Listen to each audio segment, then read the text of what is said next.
Once upon a time, in a faraway village, there lived an old man named Jacob.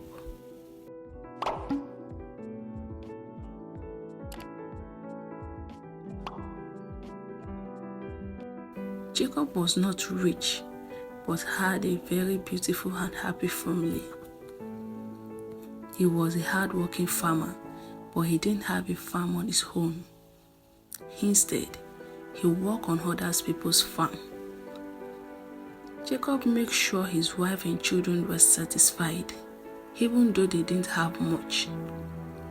Jacob's wife was beautiful and worked hard as a trader in the market, selling vegetables and fruit every morning. She prepared her goods with a smile and went to the market to support the family. Jacob and his wife had 3 children, 2 sons and a pretty daughter. They were all happy and loved each other deeply. Though they didn't have much money, their home was filled with love and joy.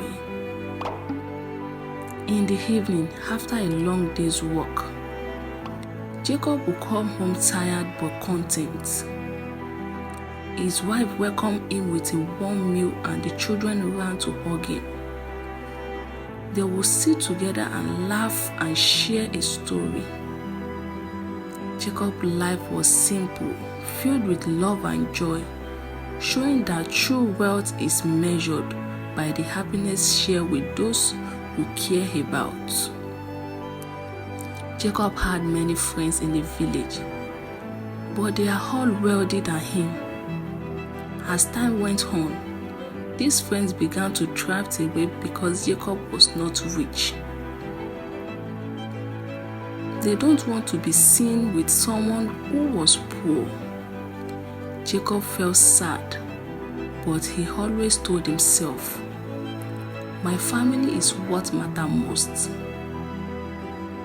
One day, there was a big gathering in the village. Jacob decided to go, hoping to enjoy some time with his friends. When he arrived, he saw his friends laughing, eating and drinking together. They seemed happy to see him at first and invited him to join them. Jacob sat down and shared a meal with his friend. But after they finished eating, something happened that made Jacob feel sad. One of his friends stood up and said, "Jacob, since you are not as rich as us, you should pack this plate." Jacob was shocked. He said, "We are all friends, and I am older than you all. Just because I don't have much money as you doesn't make you treat me like this. Everyone should pack their own plate." But his friend laughed and said, "If you don't pack the plate, we will tell the seller you haven't paid. That will be even more embarrassing." You, Jacob, had no choice. He packed the plate and left the gathering, feeling very sad and humiliated. He walked home slowly, thinking about how unfair he had been treated. When he got home, his wife noticed he was unhappy and asked, "Jacob, what happened?" Jacob sighed and replied, "My friend treated me badly because I am not rich as they are. But it doesn't matter. I will always do my best for you and my children." Jacob continued to work hard every day, despite the way his friend treated him. He knew that his family needed him, and he was determined to make sure they were always happy and taken care of, even though he was sad. His love for his family kept him strong. Jacob was known in the village for his hard work. He worked on many different farms, but he never had a farm on his own. He would spend long hours in the hot sun, planting and harvesting crops. Sometimes, The people he worked for will not pay him right away. They will say, "Come back tomorrow, Jacob." But when he returned, they will not still pay him. Jacob's friends, who were wealthy, often took advantage of him. They would ask him to do menial and degrading tasks, like washing their clothes or cleaning their houses. One day, Jacob asked a friend for some money to buy food for his family. His friend laughed and said, "If you want money, you must clean my house and wash my clothes." Jacob felt humiliated, but agreed because he needed the money to feed his family. He spent the whole day cleaning and washing, and by the time he was done, he was exhausted. His friend gave him a small amount of money, but Jacob took it without complaining. Jacob worked on his friend's farm from sunrise to sunset. He worked tirelessly, but when it was time to get paid, his friend said, "I don't have money right now. Come back next week." Jacob felt frustrated, but he had no choice. He needed the work to support his family. Despite all the unfair treatment and hard work, Jacob never gave up. He wake up early every day and go to work no matter how tired he was. He knew his family depended on him, and he wanted to make sure they had enough to eat and a roof over their head. The time of harvest arrived, and Jacob knew it was his chance to earn some money. He decided to approach Shifolotu, the richest man in the village, who had the biggest farm. Jacob hoped that working for Shifolotu would help him to provide better for his family. Early in the morning, Jacob went to Shifolotu's house and greeted him respectively. "Good morning, Shifolotu. I would like to help you with the harvest on your farm. I had my 2 sons who can help me too," Jacob said. Shifolotu looked at Jacob and said, "Very well.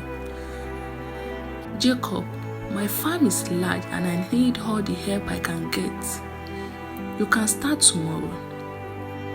The next day, Jacob and his 2 sons woke up before the sunrise. They made their way to Shifolotu's farm and began to work tirelessly. They worked under the hot sun, picking crops and placing them in a large sack. They walked through the heavy rain, determined to finish the harvest on time. Jacob's sons were strong and hardworking, just like their father. They made a great team day after day. They labored on Shifolotu's farm, their hands rough and their back aching. But they never complained because they knew their hard work would bring food and happiness to the family. Finally, after many days of hard work, the harvest was complete. The crops were neatly packed in sacks and stored in barn. With a sense of accomplishment and relief, he wiped the sweat from his face and said to his sons, "We did it. Now, let's go and get our payment from Shifolotu." Jacob went to Shifolotu and said, "We have finished the harvest. Can we please have our payment?" Shifolotu nodded and handed Jacob some money. "Here is 1/3 of what I owe you. Come back tomorrow for the rest," Shifolotu said. Shifolotu was surprised. He had never asked him to return for the rest of the payment before he took the money and thanked the chief. When Jacob reached home, he gave some money to his wife and said, "Cook a delicious meal for the children tonight. They deserve it." That night, Jacob's wife noticed he was not sleeping. She turned to him and asked Jacob, "Why are you so moody?" Did something happen at Shifolotu's farm? Jacob sighed and replied, Shifolotu did not pay me fully. He told me to come back tomorrow for the rest. I'm worried because he had never done this before. His wife hugged him and said, Don't worry, my husband. You have worked hard and everything will be fine. Let's enjoy our meal with the children tonight. Jacob nodded and tried to put his worries aside. He knew he had to go back to Shifolotu the next day to get the remaining balance despite his concern. He remained hopeful and continued to focus on his family, who were his greatest source of strength and happiness. The following day, Jacob returned to Shifolotu's house to collect the remaining payment for his hard work. As he approached the sheep house, Jacob felt a mist of hope. Worried he needed the money, but was wearied of the sheep's generosity from the previous day. Shifolotu greeted him with a warm smile. Jacob, welcome back. Come and sit with me. Let's share some food and drink, he said. Jacob hesitated but sat down at the sheep maid servant. Served him the hospitality. It felt unusual, and Jacob couldn't shake the feeling that something was amiss. However, he decided to listen and see what Shifolotu had to say after they had been eating. Shifolotu leaned back in his chair and said, You have worked hard all your life. You deserve more than this. I have an opportunity for you to become rich without all this hard work. You just have to see my friend at the edge of the forest. Jacob said, Shifolotu, what do you mean? How can I become rich without working hard? Shifolotu smiled and replied, There is a way, Jacob. A easy way that requires a small ritual, but not shedding of blood. You are getting older. As soon you won't be able to provide for your family through physical labor. Think about it. Jacob had to breathe. The idea of becoming rich without hard work was tempting, but it was also courteous. I don't know, Shifolotu. This sounds risky. What kind of ritual is this? Shifolotu reached into his robes and brought out a large bundle of money. He handed it to Jacob and said, Take this. It is 10 times the amount I owe you. Think of it. As a gift, a small taste of what you could have. Jacob's eyes widened at the sight of so much money. He had never seen such a large amount of money in his life. He took the bundle with trembling hand and thanked the chief. Thank you, Shifolotu. I will think about your offer and let you know my decision. As Jacob walked home, his mind was filled with conflicting thoughts. The money in his hand felt heavy, and the offer weighed even heavier on his heart. When he got home, his wife saw the bundle of money from him, and her eyes widened in surprise. Jacob, where did you get all this money? She asked. Jacob sighed and explained everything that has happened. Shifolotu gave me this money and made an offer for easy riches, he said. It involved a ritual, but no shedding of blood. I don't know what to do, and it can change our lives. His wife listened carefully, her face full of concern. Jacob, this offer sounds too good to be true. We have always lived honestly and worked hard for what we have. Easy riches can bring great trouble. Jacob nodded, knowing she was right. I will think about it carefully. We must not rush into anything that could harm our family. That night, Jacob lay awake, thinking these thoughts were far from peaceful. He knew he had to make a quick decision, but he went to ensure it was the right one for his family. One evening, as the sun set, Jacob made up his mind. He decided to accept Shifolotu's offer, hoping it would bring prosperity for his family. He told his wife, "I have made my decision. I will go to the forest edge tomorrow and meet the old man for the ritual." His wife looked at him with worried eyes, but nodded. "Jacob, please be careful.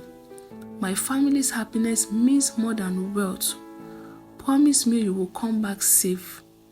Jacob hugged her tightly and promised, "I will come back safe. This is our future." The next day, Jacob made his way to the forest edge where the old man lived. The forest was dark and thick. He approached the old man's hut, the old man with a long white beard and wise eyes, and greeted him. "Hi, Jacob. Shifolotu told me you were coming. Are you ready for the ritual?" the old man asked. Jacob nodded. His voice trembled slightly. "Yes, I am." The old man led Jacob to a clearing in the forest. The center of the clearing was a circle made with stone, and inside the circle was a symbol drawn on the ground. The old man started to chant his voice. Jacob stood in the circle, feeling mix of fear and anticipation. The old man approached him with a smile, with a small dark bowl, and said, "The ritual will grant you wealth without shedding of blood. Rub this oil on your body, and the gods will bless you." Jacob took the oil with trembling hands and began to rub it on his skin. The old man continued to chant, and as Jacob applied the oil, he felt a strange warmth spread through his body. The old man then placed his hand on Jacob's head and said, "You have been chosen by the gods. The gods will grant you riches, but remember, there is always a price to pay. Be wise and use your wealth for good." With those words, the ritual was completed. The old man handed Jacob a punch filled with gold coin. "This is just the beginning. More will come to you. Go now and take care of your family." Jacob thanked the old man and left the forest with his heart full of joy. When he returned home, his wife and children were waiting for him. He showed up with a bunch of gold coins, and their eyes widened in amazement.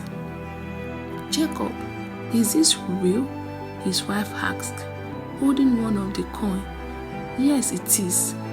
The gods have blessed us," Jacob replied, hugging his family tightly. "Our life will change for better now."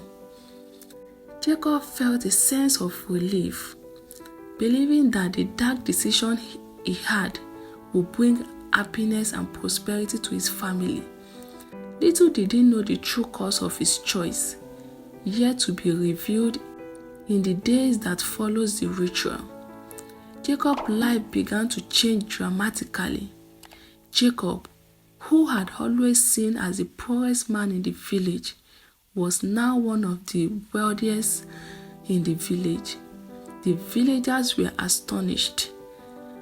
Everywhere where Jacob went, people would stop and whisper to one another about his sudden fortune. Jacob's family was overjoyed for their new lifestyle. His children wear fine clothes and eat plenty of good food. They will now afford things they had dreamed of. Jacob's wife felt a mix of joy and concern. She loved seeing her family happy, but she was still worried about the mysterious source of their wealth. One evening, As they sat together in their newly furnished sitting room, Jacob's wife turned to him and said, "I'm happy that we have all these things now, but I'm worried how it happened so fast. Where did all this money come from?" Jacob took her hand and looked into her eyes. "The God have blessed us, my dear. They have seen our struggle and decided to reward us. I made a promise to them and they fulfilled it. You don't need to worry." His wife sighed a feeling of doubt. "I trust you, my husband, but please be careful sometimes. Great wealth can bring great trouble." Jacob nodded, understanding her concern. "I promise I will always look out for our family. We work hard now. It was our time to enjoy the blessing." As days turned week, Jacob's wealth continued to grow. Despite the luxurious life that now led, Jacob's wife kept a close watch on her husband. She noticed how he seems more distant and preoccupied. At home, Jacob's wife noticed his trouble one evening. As they sat together, "Jacob, what is bothering you? I see the worries in your eyes." Jacob sighed deeply and said, "My friend, they keep asking me about our wealth. They do not believe it is just the God's blessing. I cannot tell them the truth, but their question never stopped." His wife squeezed. "We must stay strong there. We have each other, and that's what is matter most. Let them talk as long as we know the truth. We can face anything." Jacob nodded, gratefully for her support. He knew that the journey ahead would not be easy, but he was determined to protect his family and the secrets of their wealth. The return of his friend had reminded him that true loyalty and love could not be bought, and he cherished the genuine bond he had with his family. Above all, with his wife's reassurance. Jacob resolved to face whatever challenge lay ahead, knowing that their strength as a family will guide them through. One evening, a messenger arrived at Jacob's house with a message from the old man in the forest. He summoned Jacob. The message was brief and ominous, causing a shiver to run down Jacob. He knew the old man's summon could only mean one thing: a demand. The next morning, Jacob made his way to the hedge, one of the forests where the old man lives. His heart pounded with each step, dread, knowing at his inside when he reached the old man. But he found the old man waiting for him to express grief. "Jacob," the old man said, his voice as ancient as trees around them, "the time has come for you to fulfill your part of the bargain. The gods demand a sacrifice." Jacob asked Zig, "What kind of sacrifice?" he asked as his voice trembled. The old man looked at Jacob and said, "You must sacrifice your only daughter, Faith, to the gods. It is the price for the wealth you have received." Jacob staggered back, his mind revealing with horror. "No, not Faith. She's my only daughter. I cannot do this." The old man, face reminded impassive. "If you do not fulfill the God's demand, you will lose everything: the wealth, your sanity, and your life. The gods will take back their blessings and you'll be left with nothing." "Please, there must be another way," Jacob pleaded, his voice breaking. "I cannot harm my daughter." The old man shook his head. "There is no other way. You have 7 days to make your decision. If you don't sacrifice Faith, the gods will take her themselves and you will suffer the consequence." Jacob returned home. his mind full of fear and despair. He couldn't share the burden with his wife. The thought of telling her was too much to bear at night. He couldn't sleep, thinking of what the old man told him. "I can't do this. I can't do this to my daughter," he whispered to himself. But the fear of losing everything, his wealth and his sanity, grew him during the day. He watched Faith playing and laughing. "She's my only daughter," he thought. But the old man's voice echoed in his ears.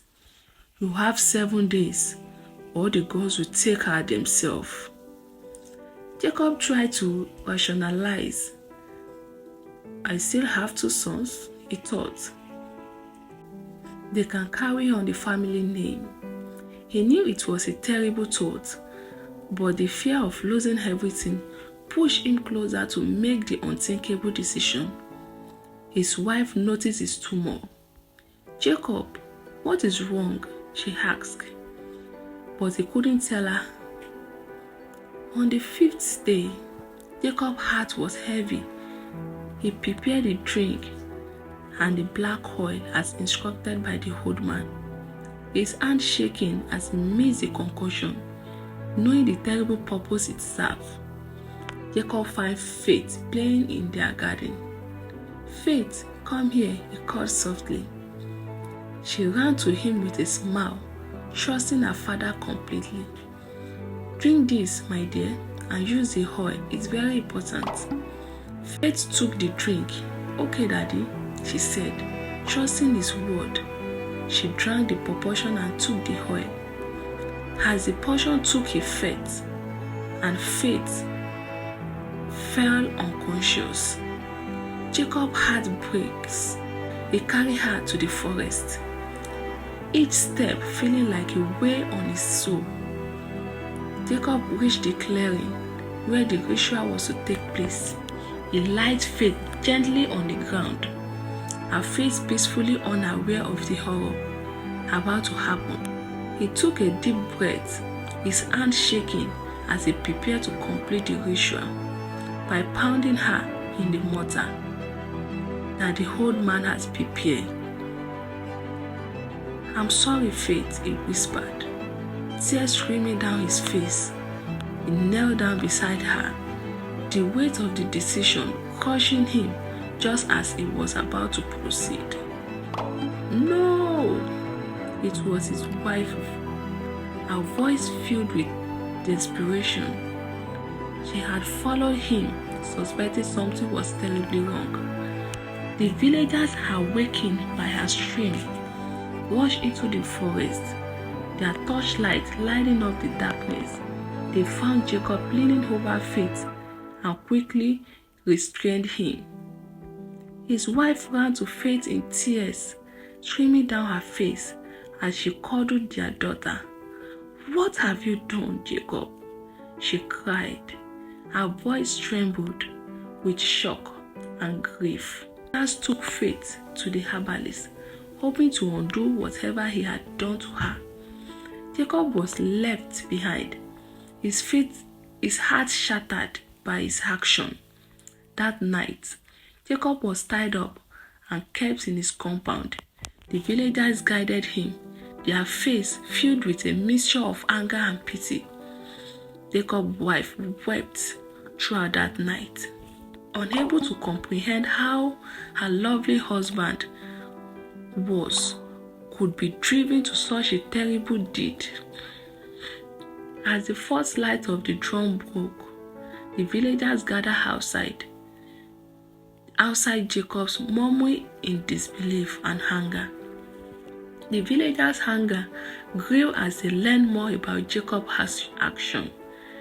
They couldn't understand how a man that had known all their lives could be driven to such a horrified deed.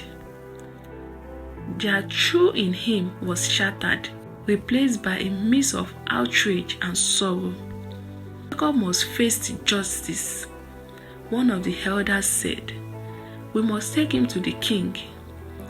Bonded and surrounded by the villagers, Jacob was led to the king's palace, his head hung low, the weight of his guilt pressing heavily on his shoulder. In the grand hall of the palace, the king sat on his throne, his face filled with disappointment. The villagers presented Jacob before him, explaining the terrible events of the night. "Jacob, is this true?" the king asked. His voice echoed in the hall. Jacob, weakened by the ritual blacklist, fell on his knee and confessed, "Yes, my king, I was manipulated by Shifolotu. He promised me wealth if I don't perform a ritual, but I don't know it will come to this." The king's eyes narrowed. "Shifolotu," he explained. "Shifolotu vanished after I accepted his offer. He knew what he was doing. He used me." The king listened, his expression growing darker with each word. He turned to his guard. "Fine, Shifolotu, he must answer for his action." But when the guards searched for Shifolotu, they found out that he had already fled the village, leaving behind only his cures for destruction. "Jacob, you have committed a great sin," the king said. "But since you luckily didn't take the life of your own daughter, thanks to your wife, I see the manipulation and fear that drove you. Your punishment is severe, but your life will be spared. You will spend the rest of your life in prison, where your children and wife will come and see you often, but you will work to atone for your action." Jacob's wife returned to the herbalist, where Faith was slowly recovering. She knew their family could never be the same again, but she held on to hope that they would find a way to heal. He spent his remaining days in captivity. Jacob's heart found some peace in knowing that his family had forgiven him and moved on to lives. I hope you enjoy this story.